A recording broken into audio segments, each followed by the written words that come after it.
Hello, good morning or good afternoon, depending on where you are. You're very welcome to this webinar organized by the GSMA Agritech program, COVID-19 Accelerating the Use of Digital Agriculture.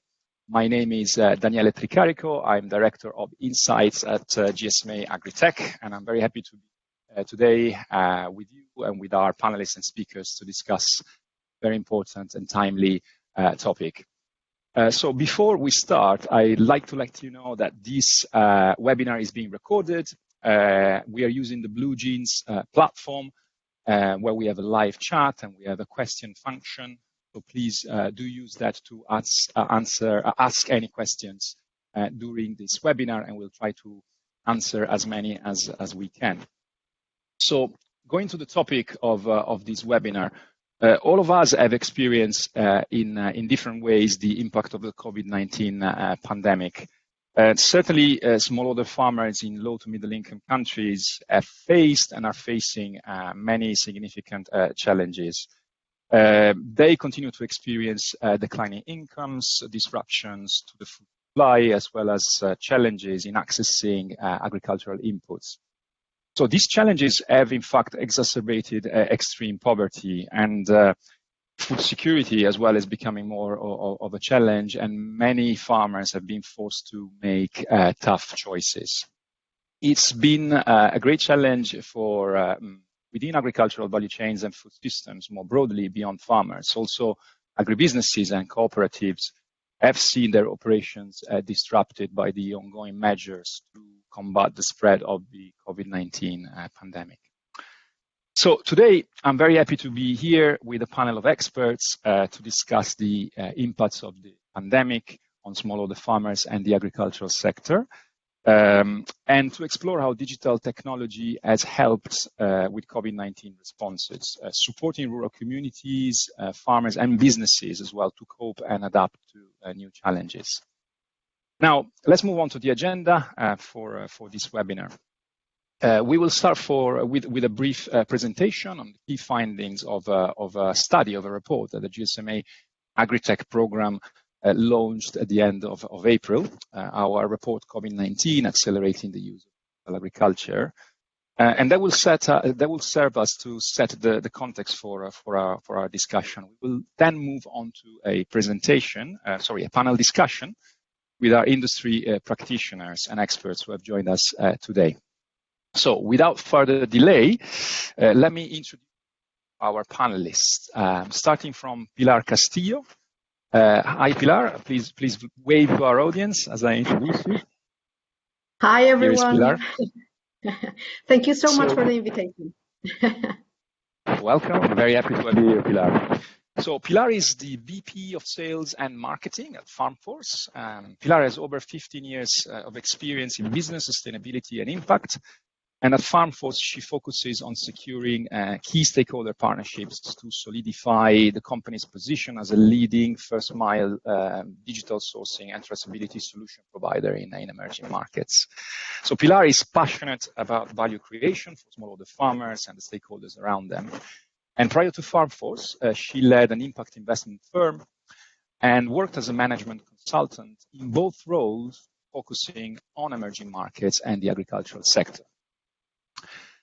After Pilar, in our discussion today, we also have Leslie Aratoun.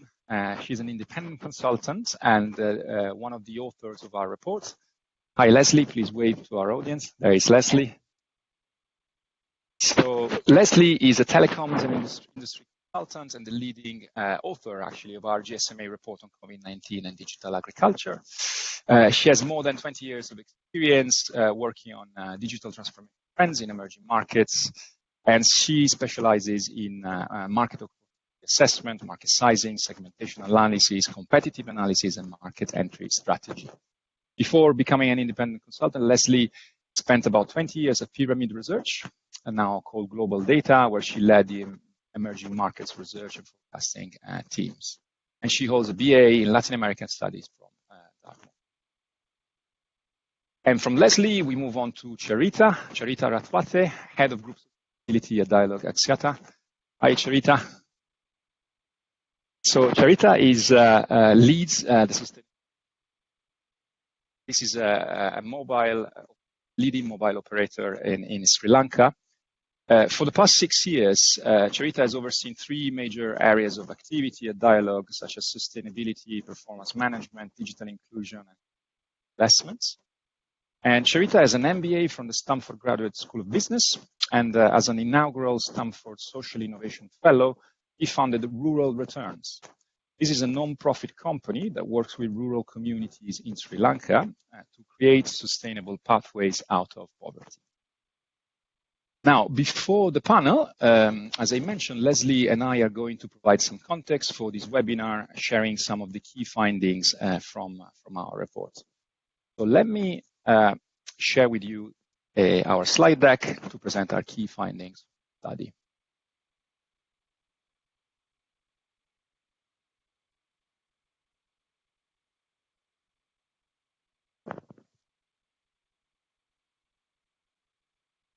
Okay, so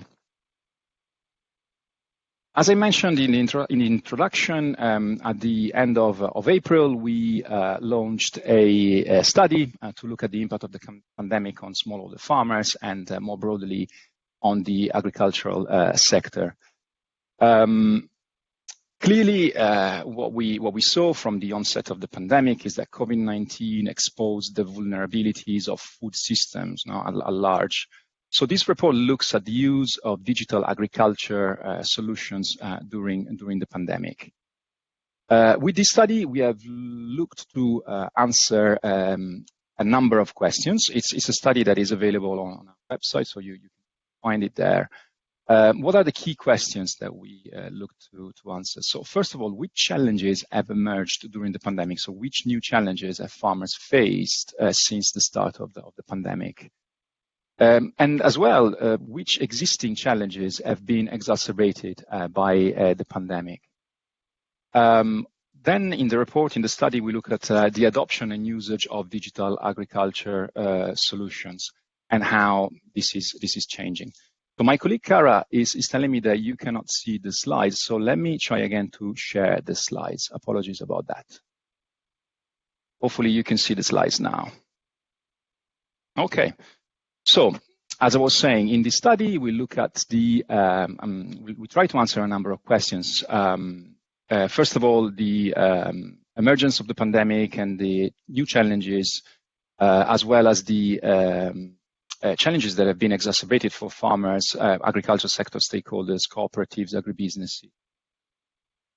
Our focus is on the adoption of digital agricultural solutions and how they're helping stakeholders in food systems adapt and cope to the pandemic. Importantly, in this report, we look at the implications for providers of D4Ag solutions, and we have a couple of these providers today in this discussion, Dialogue Sri Lanka and FarmForce, as well as the implications for donors and investors that play a key role in investing in innovation and in allowing for the scale up of digital ag solutions.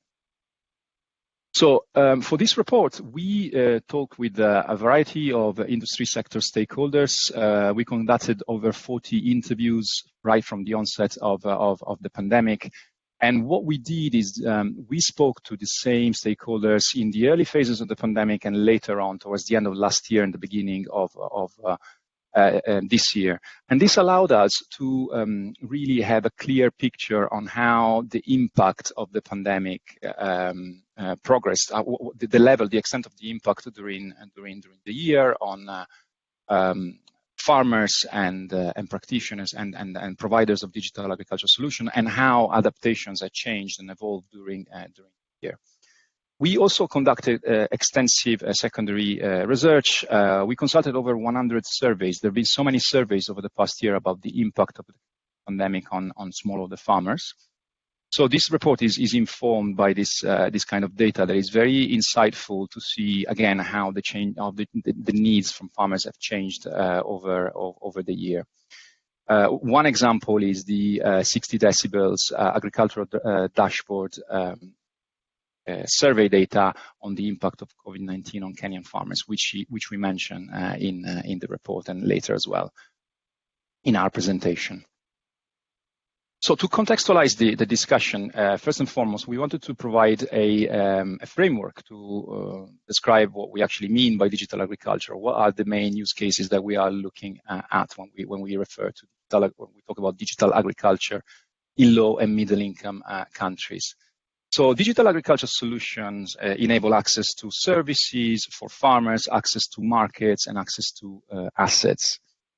Starting from services, some of the most established solutions are digital advisory solutions. We are probably most familiar with mobile-based information services that provide agricultural advisory, information on market prices, weather forecasts directly to farmers' mobile phones.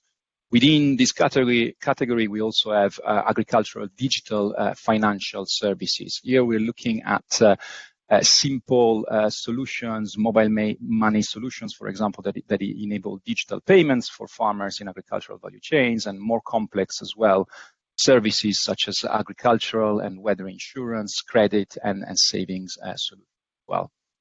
When we're looking at access to markets, we have here digital procurement. So digital procurement are solutions that digitize operations in the agricultural last mile, bringing efficiencies and visibility into the last mile for farmers and from agribusinesses and cooperatives as well, who have commercial relationships with farmers. And we're also looking under this category at agricultural e-commerce. So e-commerce platforms are becoming very popular. They've gained significant tractions in the past couple of years, and they're enabling market linkages for farmers and more direct links to markets. Finally, with smart farming solutions, we are looking at sensor-based, IoT-based solutions that allow for the automation and mechanization of on-farm operations. And here we can think of connected pumps, connected irrigation systems, as well as aquaculture and livestock systems that deliver efficiencies for farmers. Now, moving on to the findings from the study and to contextualize our discussion today. The highlight overall, or the headline, is that COVID-19 is accelerating both the use and adoption of digital services by farmers. So this is a somewhat unsurprising finding, but it's very interesting to look a little deeper at the implications and at the dynamics of digital adoption and digital use by farmers during the pandemic. So with COVID-19, farmers have turned to their mobile phone for a number of needs that they experience. So in this slide, you can see data from Kenya, from 60 decibels agricultural dashboard. And you can see how, first and foremost, farmers have increased their digital activities when it comes to contacting friends or family, so for core communication services such as voice calls and SMS. But also farmers have been increasingly using their phone to send and receive money, digital financial services, to save money, digital wallets, for example. Interestingly, phones have become more and more important for farmers as well to receive information. Unsurprisingly, information about COVID-19, but more relevant to agriculture, to their agricultural needs, information about agricultural best practices or how to connect to markets to sell their crops, for example. So this is an initial highlight of some of the overall trends that we've seen services by farmers during the pandemic. But I'll now hand over to my colleague Leslie, who will cover more in detail the findings related to digital agriculture use cases. Over to you, Leslie. Thanks, Daniele. So one of the first things we wanted to identify from the study was to try to figure out which were the services that were seeing most use, or what were the needs that farmers were facing that were exacerbated by the pandemic. The slide that Daniele showed earlier talked about 5 different use cases. All of those are critical to improving productivity, providing access to information and services, payments and so forth, meeting the needs of farmers. But there's 3 specific use cases that emerged as particularly important during the pandemic.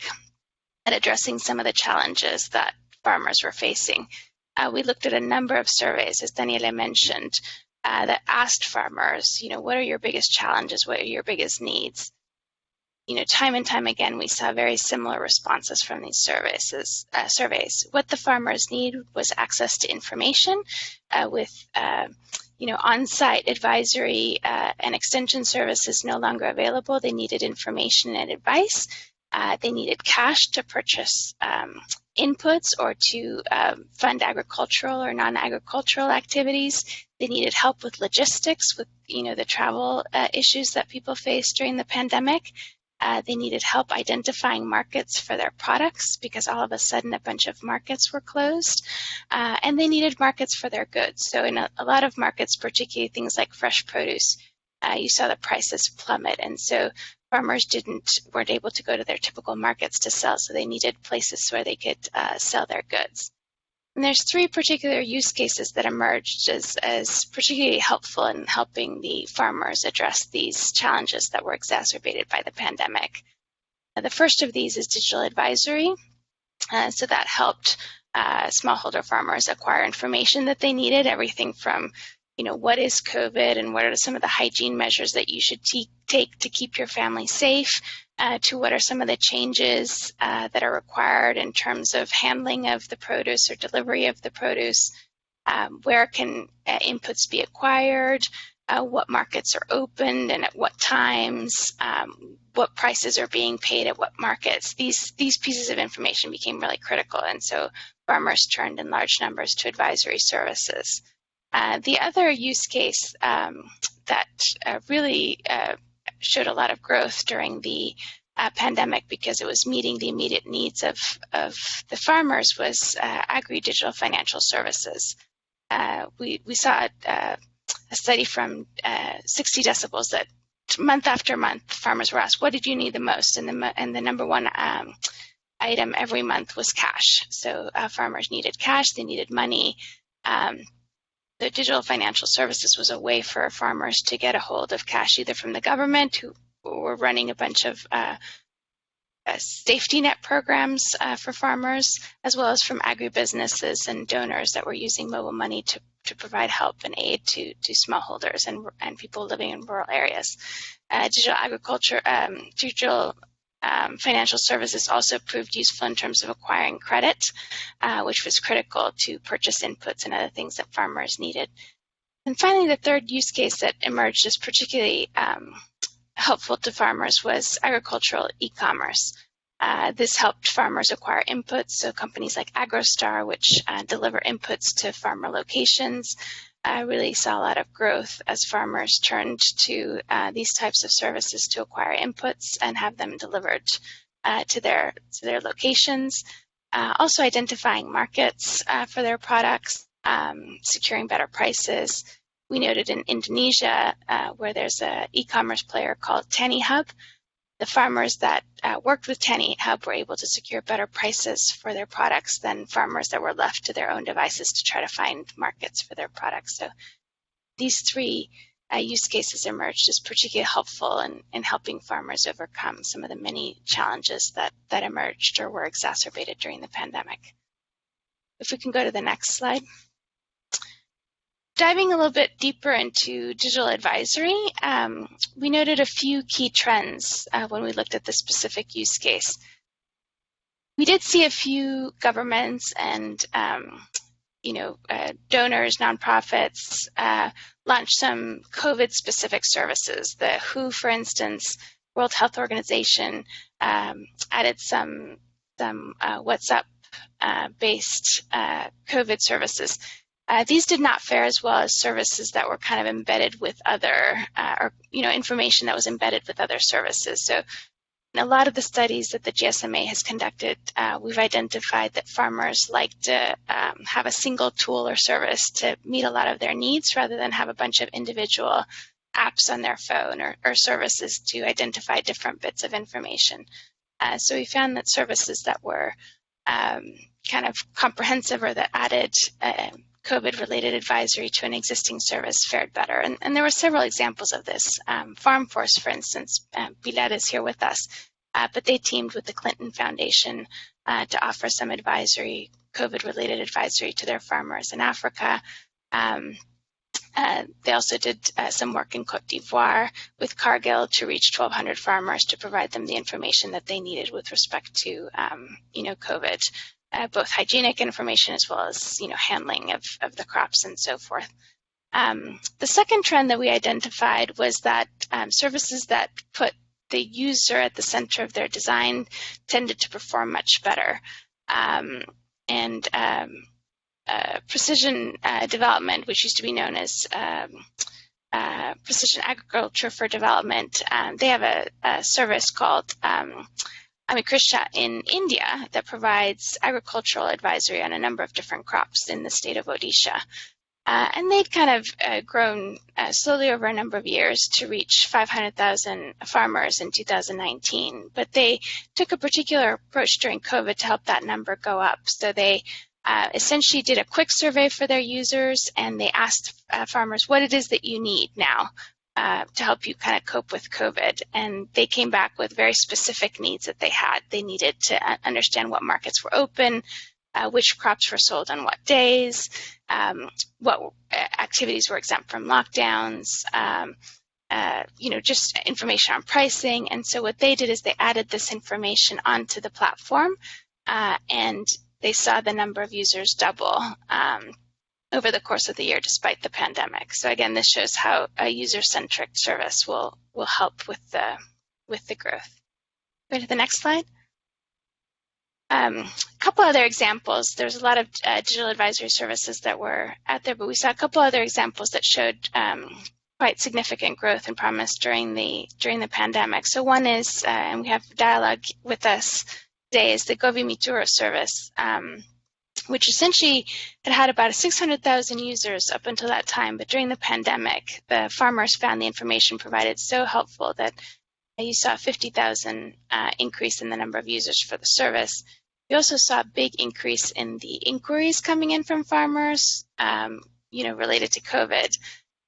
And most importantly, although there was kind of a gap in terms of they dropped the fees or limited the fees for some of the services during the pandemic to help out the farmers, when those fees were reinstated, Dialogue observed an increase in revenue, which kind of pointed to how useful the advisory services had become to farmers. The same is true for Garbal, which is an advisory service for pastoralists in Burkina Faso and Mali, and essentially provides pastoralists with critical information they need with respect to where they can find water, how to avoid conflict, what markets are open, and so forth. The pandemic introduced a number of other issues that they had to deal with, like border closures and so forth. And so that service saw a pretty significant increase in the number of calls from farmers or pastoralists making inquiries, as well as the number of USSD requests. Moving on to financial services. In terms of agricultural digital financial services, as I mentioned earlier, when you talk to farmers, the number one thing that they said they needed was cash. They needed cash for inputs and to kind of support their families during the pandemic. A lot of the studies we saw noted that about 70% of farmers had seen a decline in their income during the span of the pandemic. So governments across the board took a number of initiatives to help farmers by providing social assistance using mobile money. They also eliminated fees, raised the limits on transfers, and kind of took a number of initiatives to help. And what this created was, kind of one of the biggest trends we saw was just the dramatic increase in mobile money usage during the pandemic. The increase was almost immediate. As you can see on this chart, in the case of Rwanda, they eased a lot of restrictions, raised the limits, as I mentioned, eliminated transaction fees, and pretty much within a week, you saw a pretty significant, a twofold increase in users. Within 5 weeks, the number of users increased 3 times. Not only users, but transactions during that 5-week period saw a 4-fold increase. You really saw this kind of mass adoption of mobile money in areas even that had struggled with adoption before. The second trend that we noted was the kind of just the value in the data that's being collected from farmers from a number of different tools, whether that's kind of IoT tools or digital procurement tools. They have so much data, and they were able to, companies were able to kind of deploy that data and use it towards the provision of, how do you provide farmers with credit? How do you measure credit worthiness? And so a lot of this data that was being collected was able to be redeployed from insurance services or other types of services to enable farmers to access much needed credit. Going on to the next slide. The third area where we saw quite a bit of growth was in agricultural e-commerce. So the fact that we had all the shutdowns and transportation issues and just general concerns about safety meant that a lot more people were shopping from home, and that's not true only of developed markets. It also happened in emerging markets. There was a study by Bain and Facebook that showed there was a threefold increase in e-commerce sales in Southeast Asia during the year. India saw a 76% increase in e-commerce sales during 2020. Just across the board, you saw kind of an acceleration of the trend. We saw a study by MasterCard in Latin America that said that the e-commerce trend was accelerated from anywhere from 10 months to 3 years, depending on the country. So there's a kind of a real increase in the use of e-commerce, and thus the opportunity for farmers that sell directly to these e-commerce platforms. But there's a few trends that we noted within this use case. The first was that because of the collapse of the hospitality industry, cruises and hotels and restaurants were all closed. E-commerce companies that had been focused on that segment ran into some problems, as can be seen on the slide. So Farm to Home in Pakistan, for instance, saw a 90% decline in sales through their B2B channel. Plaza in Colombia saw a 95% decrease. And so companies that didn't have a consumer arm had to quickly deploy a consumer arm, either directly themselves or in some cases through partnerships with e-commerce, B2C e-commerce experts. So that's one of the trends that we noted. The second trend that we did note is that a lot of services added market linkage capabilities. So we noticed some IoT companies, for instance, adding linkages to help their shrimp farmers sell their shrimp, or input providers adding linkages to help farmers meet up. And some of these services were helpful, but others, because they didn't address some of the issues around logistics and so forth, just created some frustration. You could, for instance, there was a service in India where you could identify a buyer, but then you couldn't figure out how to get the goods to the buyer. So that kind of speaks to the need to create some end-to-end solutions to truly have an effective e-commerce solution. For all of these use cases, you can find a lot more information in the report, but now I'll hand it over to Daniele so that he can talk us through some of the conclusions and recommendations. Thank you, Leslie. So to close this presentation, to set the context for our discussion with our panelists, we have three recommendations really that apply for service providers, but also to investors and donors.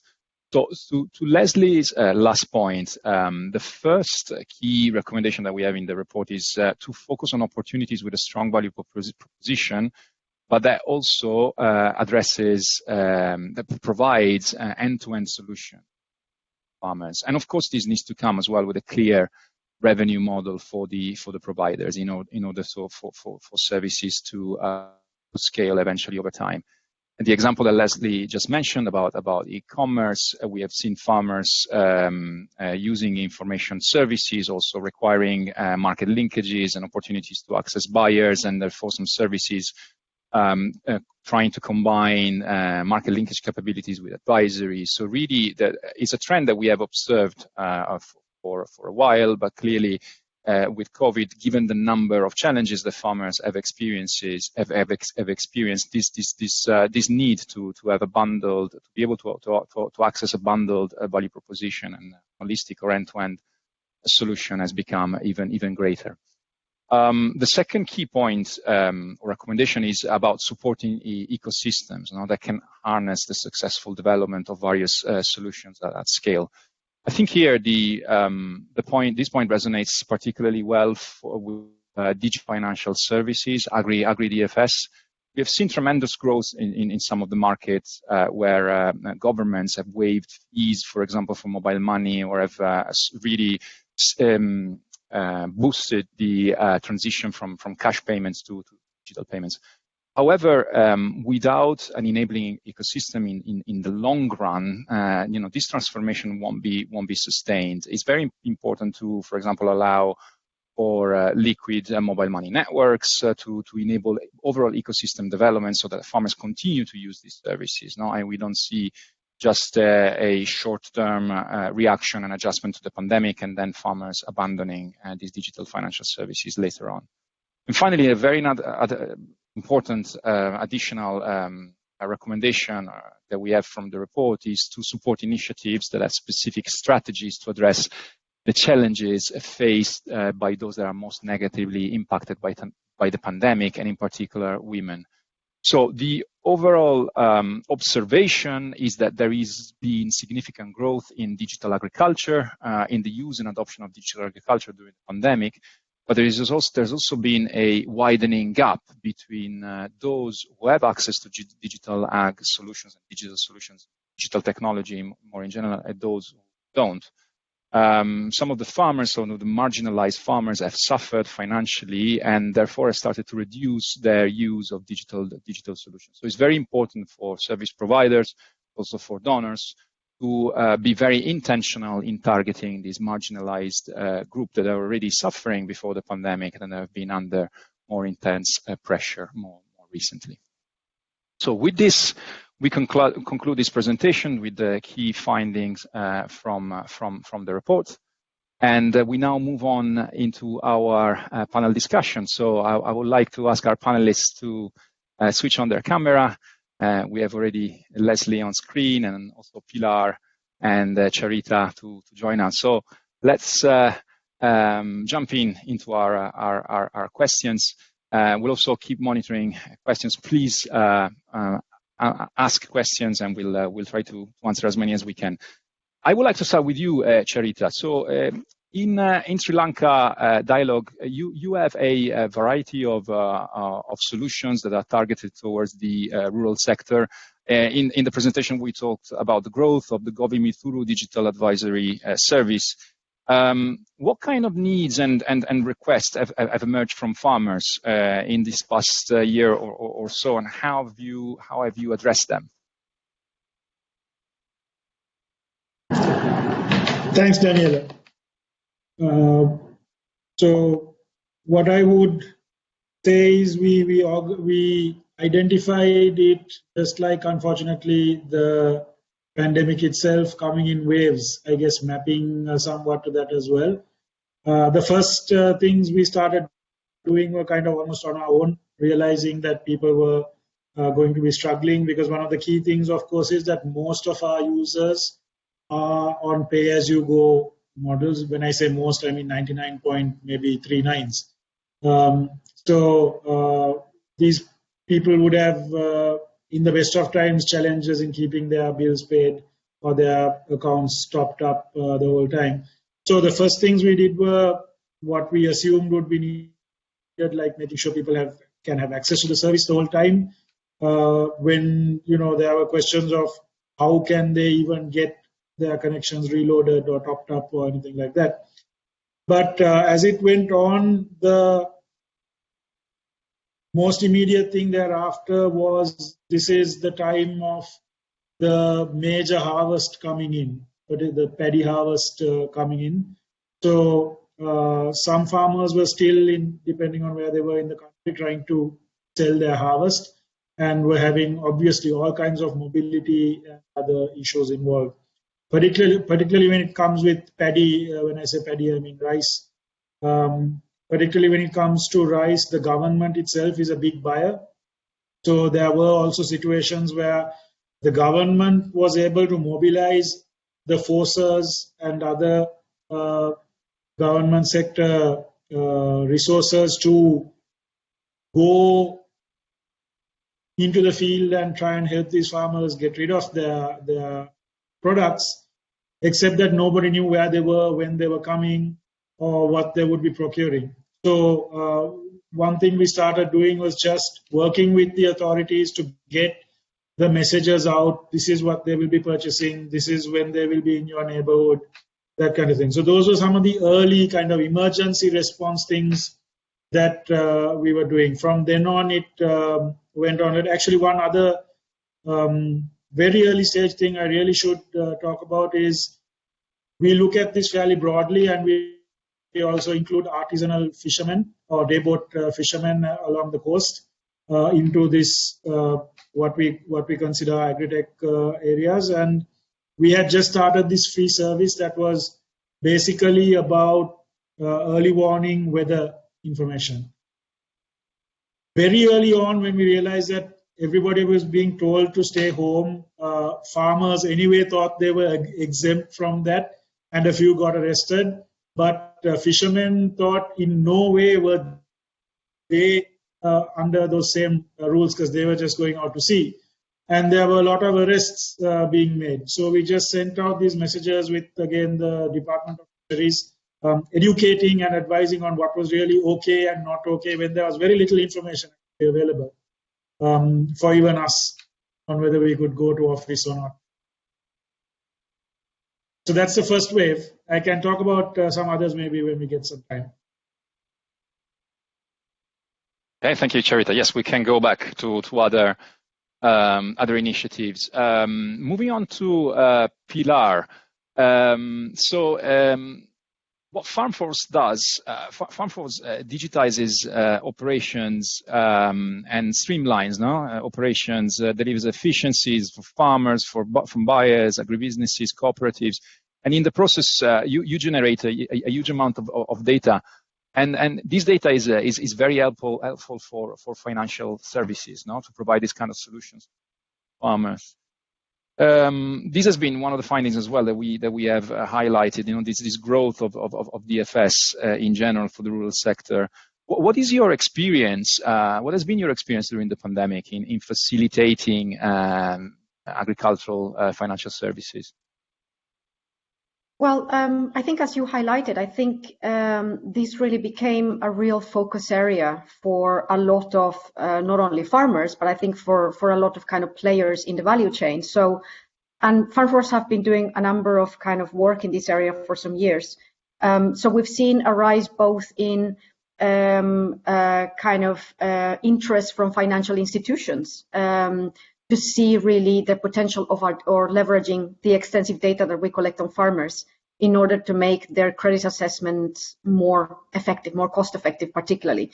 As you know, it's very hard to reach certain groups of farmers. And if you're collecting data, let's say together with an agribusiness, you're already collecting data on a number of farmers, it makes the kind of the job of a financial institution much easier. So that's one area.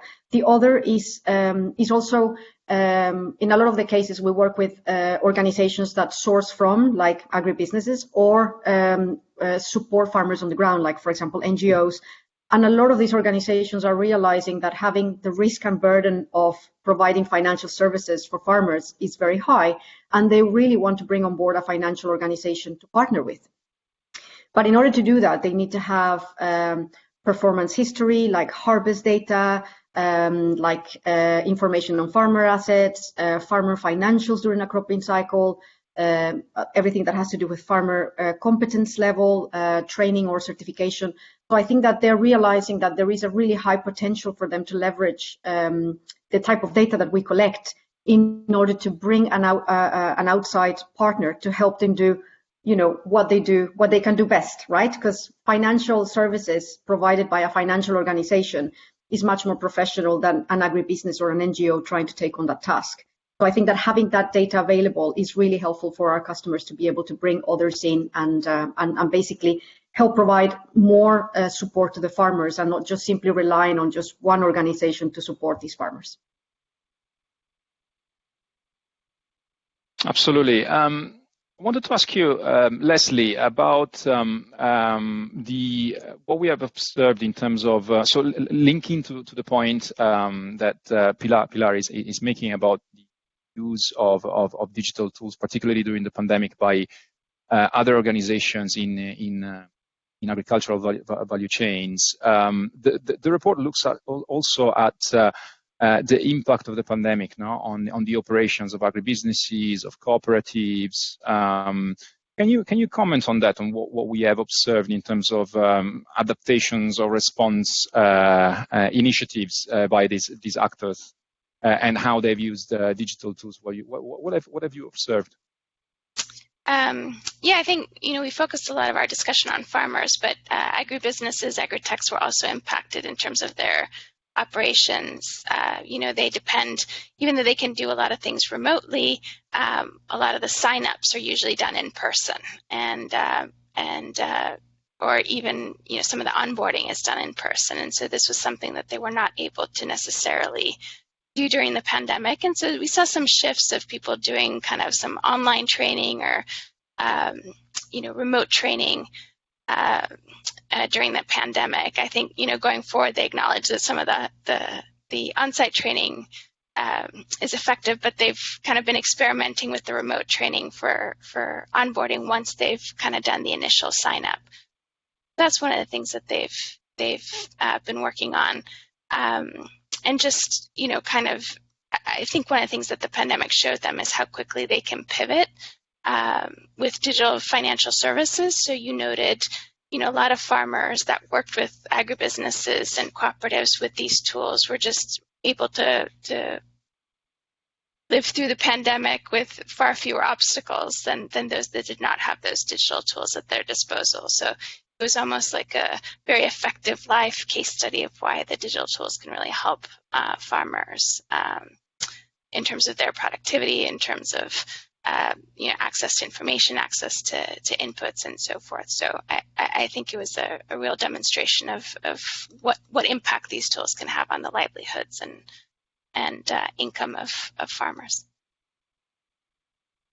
And talking about, you mentioned business operations and how you can pivot your operations. Now, you as a agribusiness cooperative, or in fact as an agritech or provider of digital agricultural solutions, there has been a need really to adapt the way things are done in terms of deploying, as you said, Leslie, field force on the ground, or even about plans, to launch a new service. How do you do that in this very different environment? I wanted to go back to you, Charita, about this. You have some lessons learned as well. In Sri Lanka, you're going through quite a severe lockdown at the moment as well. So from your perspective in terms of business operations, what has changed?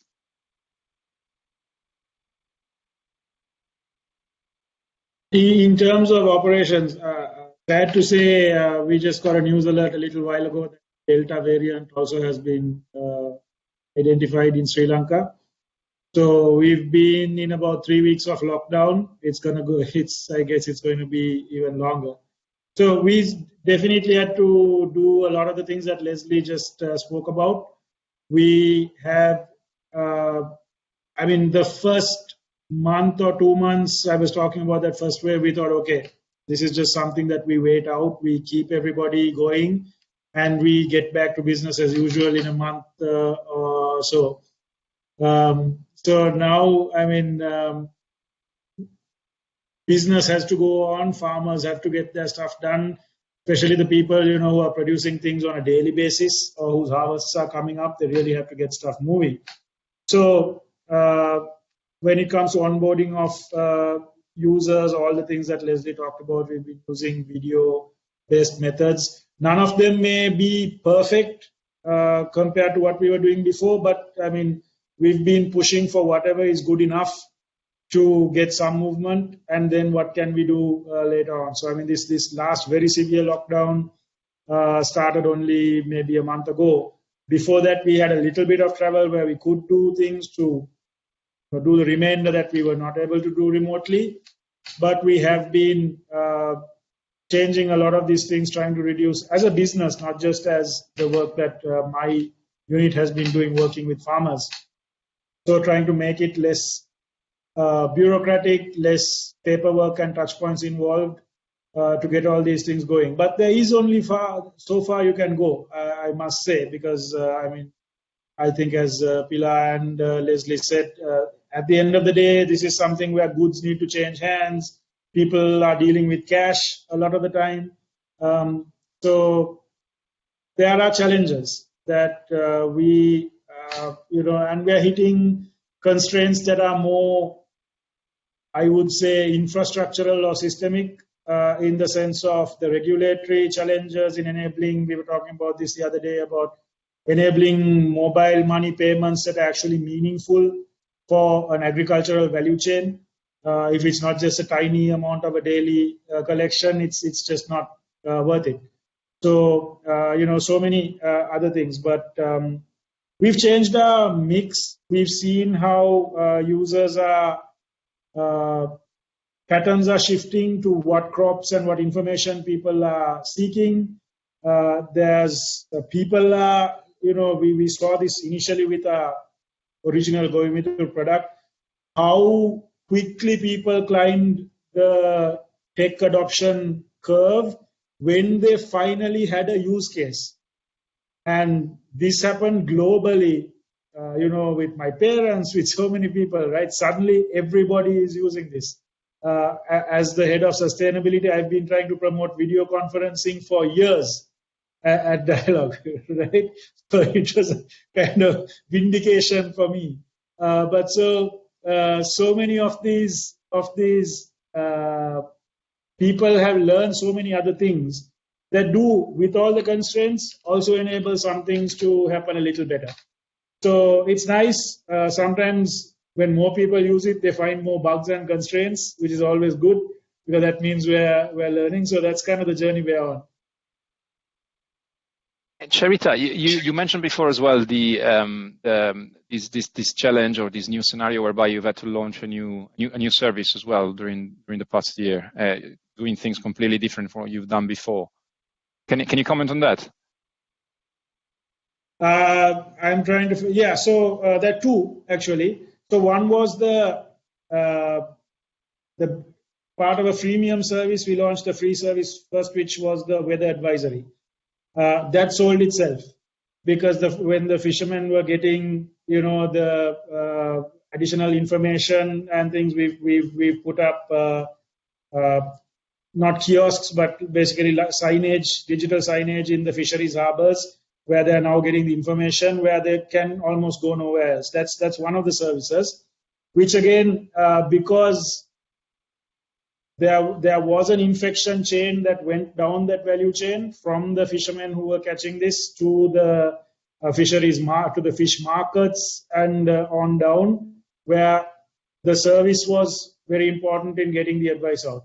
The other one I think that you are referring to is the dairy service. So we started a service for smaller dairy farmers, and we had to go completely use it. Sri Lanka has a very high Facebook account penetration per capita. So we used, for many people, they say, do you use internet? No. Do you use Facebook? Yes. So that is the level of usage of Facebook when they are not even using anything else tech. So we've been using that to engage people, train them, give them the basic training.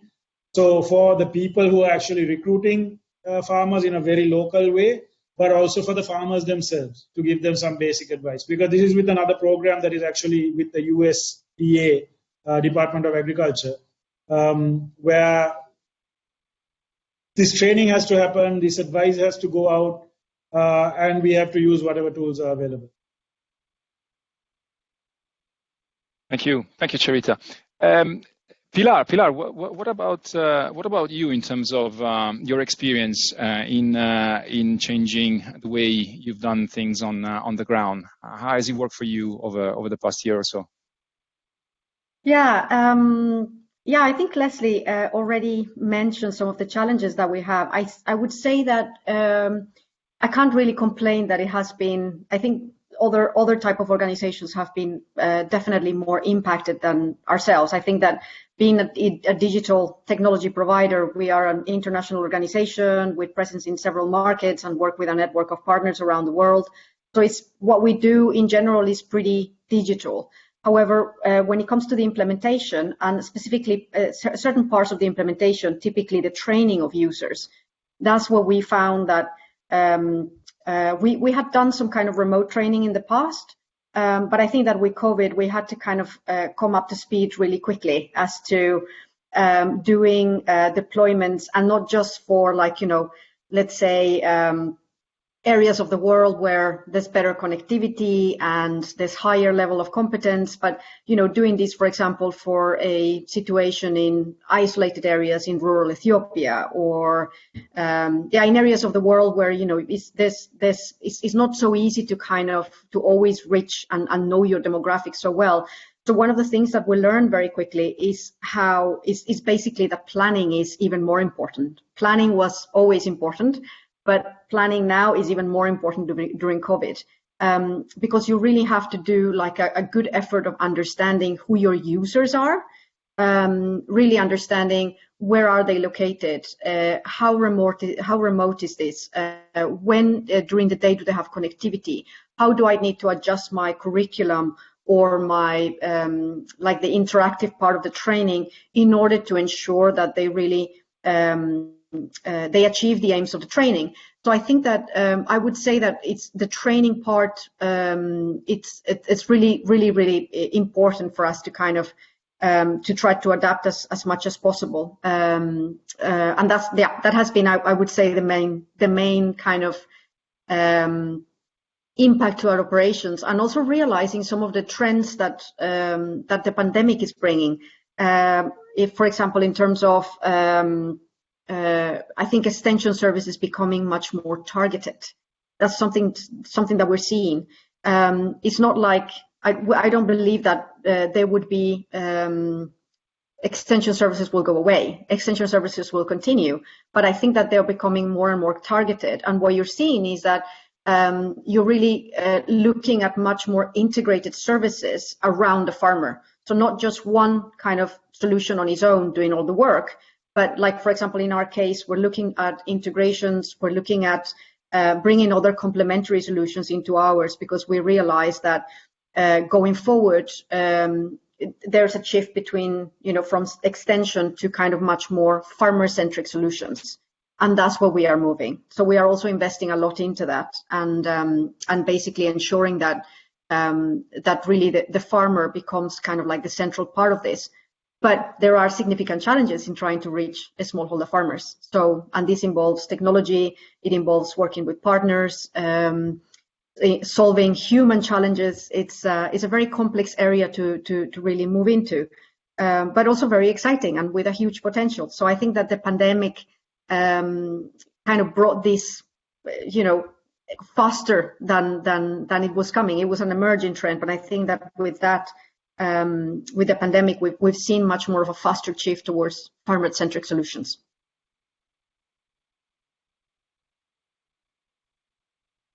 Absolutely. There is a question. I was monitoring questions from the audience. I'm conscious of time. We still have a few minutes, though. There is one that is about e-commerce. We mentioned e-commerce during the presentation. It's certainly one of the type of solutions that has gained quite significant tractions in the past few years. Maybe a question for you, Charita, if you want to comment on that. I mean, there's what level of interest do you see in Sri Lanka, or opportunity? What is the opportunity to maybe extend your value proposition to these kind of solutions that also link farmers more directly to markets? You have advisory services. Is this something that you're looking at? The question is also in particular about recommended models to monetize the service. Maybe we can comment on the opportunity, and maybe if you see that the opportunity is greater now given the situation with COVID. Well, there is a need. There is definitely a need. Sustainable business opportunity, I'm not sure, because Sri Lanka is a hellishly complicated agricultural market. So many have tried and failed, including Dialogue, sometime before I joined. It has to be, there are a lot of factors that need to go in to make such a thing work. There have been several parties who are already working on this more recently and still going, as far as I'm aware. So maybe they're getting somewhere with it. Yes, there was a lot of additional interest during the period right after COVID struck and going on,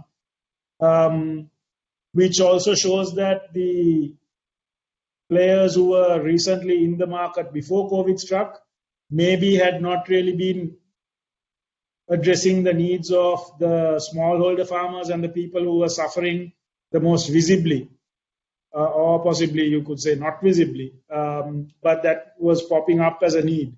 So yes, there are several people we are talking with, working with, seeking to build something with, but I know it's going to be, I'm catching my breath now because it's going to be a real interesting kind of battle to get over the hill.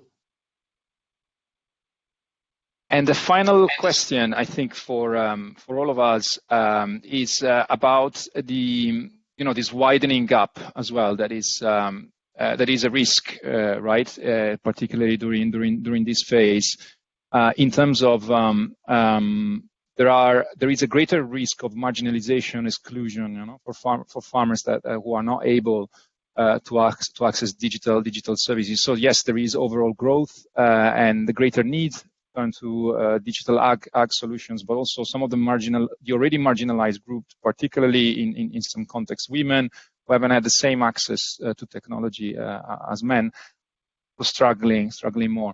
I wanted to ask you maybe a final thought on this from all of you, commenting on your experiences. Is this something that you are also experiencing? Maybe Pilar to start with, and what are you doing about it? Yeah, so we are certainly seeing, I think that one of the things that the pandemic really highlighted very clear is the fact that even before the pandemic, you had a situation where you have very diverse groups of smallholder farmers everywhere, right? And before the pandemic, organizations NGOs or agribusinesses, they could send their people to travel and meet this diverse group of organizations. Now, with the pandemic, all of that has been kind of, really not become available. So I think that it just highlighted the need for at least a lot of the organizations that we are in dialogue with and that we work with to have stronger cooperatives and for the farmers to be organized. This is not only, we've seen also actually this, as you were mentioning, the gender aspect of it. We've also seen organizations moving towards assisting more women to get organized. Certainly, there's a lot of awareness about trying to bring women farmers because the reliability that they have, and also the fact that traditionally it's been the man. So we're certainly seeing a push towards organization trying to support, whether they are an NGO, whether they're an agribusiness, trying to support farmers to become organized in cooperatives. That way, it's easier to have targeted extension services. It's also easier to access financial services for these farmers. And then, in terms of what we're doing to support these type of developments, we are kind of developing different types of product here, because the product that we can provide to a large NGO or a large multinational organization or agribusiness is very different to cooperatives. So, and a lot of the time, our clients want the cooperatives to be the direct client. So we need to kind of adapt and innovate in order to be able to provide a service that addresses the needs of that specific group. So, so from our perspective, we've been looking into ways to kind of support either when we have like groups of different cooperatives that come to us, and then we can have like a specific setup for them in order to kind of reduce costs. So we've been doing a lot of kind of thinking around how can we support this effort to kind of for farmers to be organized, and also for them to have the digital tools in order to kind of take advantage of everything that the digital economy has to offer for people like them. Thank you, and I'm conscious of time, but I also wanted to ask you, Charita, if you have anything that you want to add. What has been your experience here? For women farmers, the gender lens basically on agriculture, right? What I would say is never waste a good crisis. Our technology has already had a lot of very interesting disruptive effects on pre-pandemic on how it has liberated created opportunity to engage in activities that were otherwise considered either nobody would tell them or help them how to do it, or they were not considered women's activities. So we were seeing that. I'm very proud and seeing that happening. And I think what the pandemic has also showed is, people just need to get on and get stuff done. And there's less and less in these activities. I don't know whether in all of society, but in these activities, there is less and less justification for women to be excluded or anything like that. So I think it's going to be good overall. I know in other areas there's certainly been issues, with people being locked down and in cramped areas and all those things. But for agriculture, I think on a net basis for digital agriculture, this could have been a good thing. Thank you, Charita, and thank you all. I think there's a lot of food for thought from this discussion. It's been good to hear your perspective and your experience. I think there is more to come. We're all hopeful that the situation is going to improve soon, but I think we are learning we're all learning how to adapt, and certainly from our perspective. We will continue talking to the industry and see how digital agriculture is helping, continues to help farmers, agribusinesses, cooperatives, and other actors in food and agricultural value chains as things evolve. I'm conscious of time, so I just wanted to thank you all for your participation today. I've enjoyed this discussion. I wanted also to remind you that this is recorded, so we will share the recordings with you all. And there is also a brief survey that we're going to share with all the attendees. So we'll very welcome your feedback on the webinar and how we can improve. I just wanted to wish you all a good continuation of your day wherever you are, and also to our speakers again, thank you so much, and see you soon. See you next time in another discussion. Thank you. Thank you.